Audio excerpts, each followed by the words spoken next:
Bismillahirrahmanirrahim. Dear students and viewers, Assalamu alaikum. I am your mentor Murtaza Madni, and today we are going to discuss the topic electrochemistry. आज हमने electrochemistry में जो topic discuss करना है वो है electrode, single electrode potential, standard electrode potential and standard hydrogen electrode. इस topic को इसलिए चूज़ किया गया है इलेक्ट्रोड को क्योंकि मोस्टली बच्चों को इलेक्ट्रोड का पता ही नहीं होता। ठीक है जी। तो इलेक्ट्रोड क्या चीज़ है?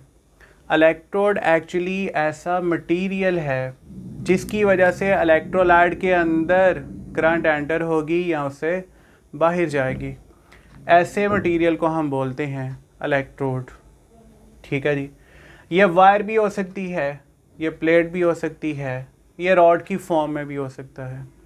ठीक, तो ऐसा इलेक्ट्रोड जो वायर, प्लेट या रॉड की फॉर्म में होगा जिसकी वजह से करंट इनटू दी या आउट ऑफ दी इलेक्ट्रोलाइट आएगी, उसे हम इलेक्ट्रोड बोलेंगे। एक्चुअली ये क्या करता है? ये सरफेस प्रोवाइड करता है ऑक्सीडेशन और रिडक्शन के लिए। अगर हम इसकी क्लासिफिकेशन या टाइप्स बताना चाहें तो हम इसकी क्लासिफिकेशन कर सकते हैं on the basis of reactivity and oxidation and reduction. तो रिएक्टिविटी की बुनियाद पे इसकी दो टाइप्स हैं, रिएक्टिव और इनर्ट। जैसा कि हम जानते हैं गैल्वेनिक सेल के अंदर कौन से इलेक्ट्रोड यूज़ होते हैं? Reactive electrode. और इलेक्ट्रोलिटिक सेल के अंदर कौन से यूज़ होते हैं? इनर्ट। तो ये गैल्वेनिक सेल के अंदर ये इलेक्ट्रोड यूज़ होते हैं, जबकि ये इलेक्ट्रोड इलेक्ट्रोलिटिक सेल के अंदर यूज़ होंगे। ठीक है जी। ऑक्सीडेशन और रिडक्शन की बुनियाद पे इलेक्ट्रोड की दो टाइप्स हैं, एक को हम एनोड कहते हैं और एक को हम कैथोड कहते हैं। एनोड ऐसा इलेक्ट्रोड है जिस पे क्या होती है? हमेशा ऑक्सीडेशन, जबकि कैथोड ऐसा इलेक्ट्रोड है जिस पे क्या होती है? हमेशा रिडक्शन होती है। एनोड के ऊपर पॉजिटिव चार्ज भी हो सकता है, नेगेटिव चार्ज भी हो सकता है। अब मोस्टली बच्चों को यही पता होता है कि एनोड के ऊपर कौन सा चार्ज है? Positive charge. हालांकि ऐसा नहीं है। हमें पता है इलेक्ट्रोलिटिक सेल के अंदर एनोड के ऊपर कौन सा चार्ज होता है? Positive charge. जबकि गैल्वेनिक सेल के अंदर कौन सा चार्ज होता है? Negative charge. ये हम ऑलरेडी चीज़ें डिस्कस कर चुके हैं। क्यों पॉजिटिव और क्यों नेगेटिव चार्ज होता है ये भी ऑलरेडी आपको बताया जा चुका है। कैथोड की बात करें तो कैथोड पे क्या होती है? रिडक्शन। इसके ऊपर भी नेगेटिव या पॉजिटिव चार्ज पॉसिबल है। नेगेटिव चार्ज कब होगा? जब इलेक्ट्रोलिटिक सेल में ये होगा, और पॉजिटिव चार्ज जब ये गैल्वेनिक सेल के साथ अटैच होगा। ठीक है जी। इसके बाद नेक्स्ट हम डिस्कस करते हैं सिंगल इलेक्ट्रोड पोटेंशियल और standard electrode potential. Single electrode potential किसे कहते हैं? जब कोई इलेक्ट्रोड, फॉर एग्जांपल जैसे जिंक है, अपने ही सॉल्यूशन के साथ इन कांटेक्ट आता है तो पोटेंशियल डिफरेंस क्रिएट होता है। इस पोटेंशियल डिफरेंस को हम बोलते हैं सिंगल इलेक्ट्रोड पोटेंशियल कहते हैं। ठीक है जी। तो इसको डिफाइन कर सकते हैं, potential difference created between solution and electrode when electrode come in contact with its solution. तो दो पॉसिबिलिटीज़ हैं, या तो ये इलेक्ट्रोड क्या करना शुरू हो जाए? डिज़ोल्व होना शुरू हो जाए, या सॉल्यूशन में से आयन इसके ऊपर डिपॉजिट होना शुरू हो जाएंगे। यानी पहली पॉसिबिलिटी ये है कि जिंक क्या करे? इलेक्ट्रॉन लूज़ करे और इसके ऊपर क्या हो? ऑक्सीडेशन हो इलेक्ट्रोड के ऊपर। तो हमें पता है जब जिंक इलेक्ट्रोड क्या करेगा? इलेक्ट्रॉन लूज़ करेगा तो Zn+2 बनाएगा, और ये Zn+2 कहाँ पे आना शुरू हो जाएंगे? सॉल्यूशन के अंदर आना शुरू हो जाएंगे। और वो इलेक्ट्रॉन जो उसने लूज़ किया वो कहाँ पे हैं? वो मेटल स्ट्रिप के ऊपर रहेंगे। और इस तरीके से आप कह सकते हैं कि स्ट्रिप के ऊपर कौन सा चार्ज आ जाएगा? Negative charge. जबकि सॉल्यूशन में जिंक आयन ज़्यादा होने की वजह से कौन सा चार्ज आ जाएगा? Positive charge. तो आपके सामने है क्या क्रिएट हो गया है? Potential difference. इस पोटेंशियल डिफरेंस को हम बोलते हैं सिंगल इलेक्ट्रोड पोटेंशियल बोलते हैं। दूसरी पॉसिबिलिटी की बात करें तो दूसरी पॉसिबिलिटी ये है कि ये जिंक इलेक्ट्रॉन गेन करे। ये जो जिंक आयन है सॉल्यूशन के अंदर, ये कहाँ से इलेक्ट्रॉन गेन करेंगे? ये तो जिंक इलेक्ट्रोड है, तो हमें पता है मेटल के अंदर क्या होते हैं? Free electrons. तो वो फ्री इलेक्ट्रॉन ये क्या कर सकता है? ये इलेक्ट्रॉन गेन करेगा और किस में कन्वर्ट हो जाएगा? Zn के अंदर। ये Zn या तो नीचे डिपॉजिट होना शुरू हो जाएगा या इस इलेक्ट्रोड के ऊपर डिपॉजिट हो जाएगा। ठीक है जी। तो जब इसमें से इलेक्ट्रॉन गेन करेंगे जिंक आयन, तो इसमें इलेक्ट्रॉन की कमी हो जाएगी, इसके ऊपर कौन सा चार्ज आ जाएगा, पॉजिटिव चार्ज। और यहाँ पे जिंक आयन की कंसंट्रेशन क्या हो जाएगी, कम। और इस सॉल्यूशन के ऊपर कौन सा चार्ज आ जाएगा, नेगेटिव चार्ज। तो आपके सामने है क्या क्रिएट हो गया है, पोटेंशियल डिफरेंस। और इसी पोटेंशियल डिफरेंस को हम बोलते हैं सिंगल इलेक्ट्रोड पोटेंशियल कहते हैं। ठीक है जी। मैं दोबारा रिपीट कर रहा हूँ, दो पॉसिबिलिटीज़ हैं कि जिंक इलेक्ट्रोड क्या होना शुरू हो जाए, डिज़ोल्व होना शुरू हो जाए। जब ये डिज़ोल्व होगा तो इलेक्ट्रॉन कहाँ पे छोड़ के आएगा, मेटल स्ट्रिप के ऊपर। ठीक है। और मेटल स्ट्रिप के ऊपर या इलेक्ट्रोड के ऊपर कौन सा चार्ज आ जाएगा, नेगेटिव चार्ज। सोल्यूशन के अंदर जिंक आयन की कंसंट्रेशन ज़्यादा हो रही है, तो उसके ऊपर कौन सा चार्ज आ जाएगा, पॉजिटिव चार्ज। इस वजह से पोटेंशियल डिफरेंस क्रिएट हो जाएगा। सिमिलरली अगर जिंक आयन जो सोल्यूशन के अंदर थे वो अगर इलेक्ट्रॉन गेन करेंगे मेटल से, तो मेटल में इलेक्ट्रॉन की कमी हो जाएगी, इसके ऊपर कौन सा चार्ज आ जाएगा, पॉजिटिव चार्ज। और सोल्यूशन के अंदर जिंक आयन की कंसंट्रेशन कम हो जाएगी, जिसकी वजह से इसके ऊपर कौन सा चार्ज आ जाएगा, नेगेटिव चार्ज। ठीक है जी।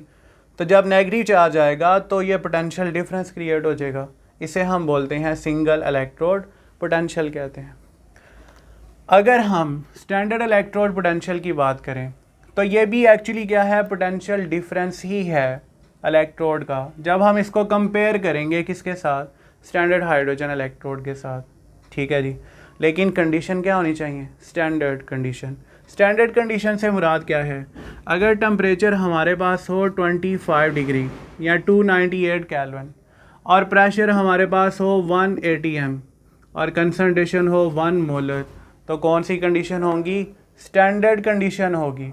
और अगर स्टैंडर्ड कंडीशन है तो हम जानते हैं, अगर स्टैंडर्ड कंडीशन है तो जो इलेक्ट्रोड पोटेंशियल मेजर किया जाएगा उसे बोलते हैं स्टैंडर्ड इलेक्ट्रोड पोटेंशियल। इसके बाद स्टैंडर्ड हाइड्रोजन इलेक्ट्रोड की बात करें तो इसमें हाइड्रोजन को एज आ इलेक्ट्रोड यूज़ किया जाता है। कैसे यूज़ करेंगे, हाइड्रोजन तो गैस है, तो उसके लिए हम एक प्लाटिनम फॉयल लेते हैं, इसके ऊपर फाइनली डिवाइडेड प्लाटिनम प्लेस किया होता है ताकि इसका सरफेस एरिया क्या हो जाए, ज़्यादा। और यहाँ से हाइड्रोजन गैस इसमें एंटर की जाती है और इस सारी चीज़ को हमने कहाँ पे प्लेस कर देना है, 1 मोलर HCl सोल्यूशन के अंदर। ठीक है। तो क्योंकि ये स्टैंडर्ड है तो हमने इसका ऑक्सीडेशन और रिडक्शन पोटेंशियल की वैल्यू जो है वो 0 वोल्ट के बराबर रखी हुई है।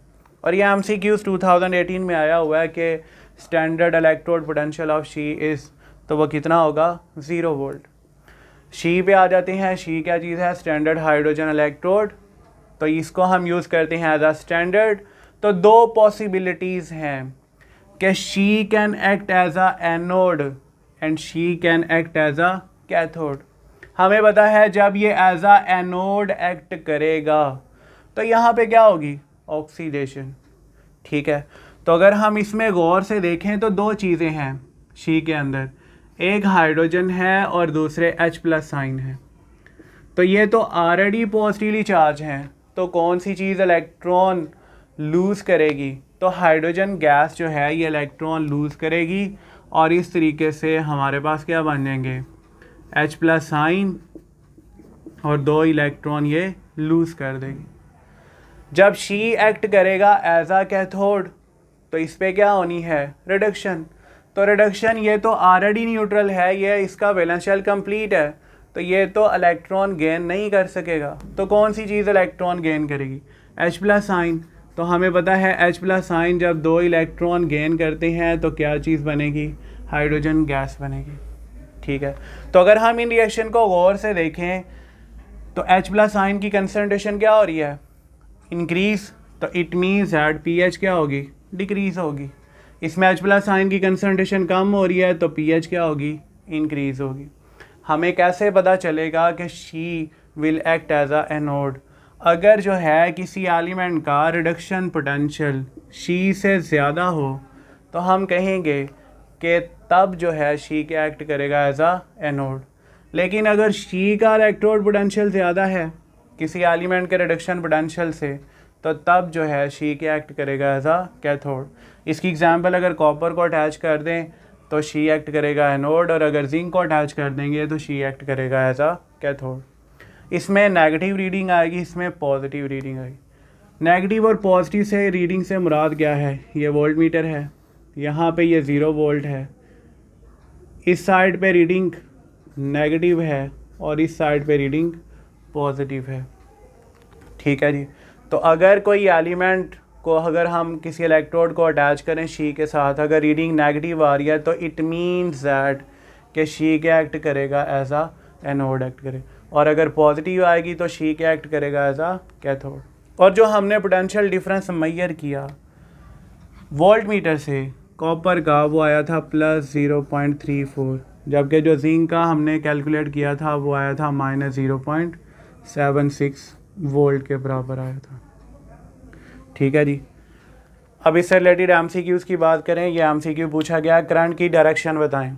तो हमें पता है जब किसी इलेक्ट्रोड को अटैच करेंगे किसके साथ, शी के साथ, तो हमें पता है कि करंट हमेशा एनोड से किस तरफ जाती है, कैथोड की तरफ। तो अगर कॉपर अटैच होगा तो शी क्या है एनोड, कॉपर क्या है कैथोड, तो शी से किस तरफ जाएगी, कॉपर की तरफ, यानी एनोड से कैथोड की तरफ। लेकिन अगर जिंक अटैच होगा तो जिंक क्या एक्ट करेगा एज आ एनोड, जबकि शी क्या एक्ट करेगा एज आ कैथोड। तो करंट जो है वो किस साइड से किस साइड पे जाएगी, ये जिंक से शी की तरफ जाएगी। ठीक है। एक और जो क्वेश्चन पूछा गया है कि जब कॉपर को अटैच करेंगे शी के साथ, रिएक्शन शी के ऊपर क्या होगा। तो हमने ऊपर लिखा है कि हाइड्रोजन गैस में किस में कन्वर्ट होगी, H+ आयन में और 2 इलेक्ट्रॉन में, क्योंकि कॉपर का इलेक्ट्रोड पोटेंशियल ज़्यादा है किससे, शी से। तो ज़ाहिर है कॉपर क्या एक्ट करेगा एज आ कैथोड और शी क्या एक्ट करेगा एज आ एनोड। तो एनोड पे हमेशा क्या होती है, ऑक्सीडेशन। तो ऑक्सीडेशन होगी तो आपके सामने है, इसका आंसर क्या होगा, चार्ली। लेकिन अगर जिंक को अटैच कर दें शी के साथ तो तब रिएक्शन क्या होगा, तो तब हमारे पास रिएक्शन जो है वो अल्फ़ा होगा। ठीक है जी। तो इस लेक्चर के अंदर हमने electrode, single electrode potential, standard electrode potential और शी को डिस्कस किया। ठीक है। तो ये तो था आज का टॉपिक। इंशाल्लाह नेक्स्ट लेक्चर में मुलाकात होगी।